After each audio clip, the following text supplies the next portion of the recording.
Can we remove "I'm not a robot" on Google Chrome? So if you are facing the issue where it appears "I'm not a robot" pop up many times, then let's see if you can fix it. The security captcha or "I'm not a robot" feature is a security option that will help you the minimization of bot users on different sites.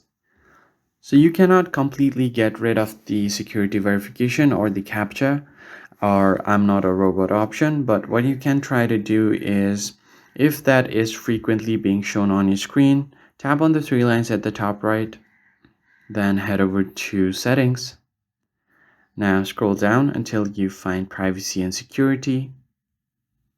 And then from here, you can try to clear out cookies from third-party apps.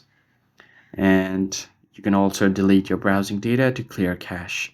Select all time, or you could just do certain time zone like last 4 weeks or 7 days, and then click on delete data, and then click on delete again. So after doing this, the frequency of which you might be getting the captcha verification will reduce, but you cannot completely get rid of it. So if you're facing it on the Chrome browser, you can try using alternative browsers like Brave and other browsers. So that's the only thing you can do as of now. I hope this tutorial was helpful to you guys. I'll see you on the next one.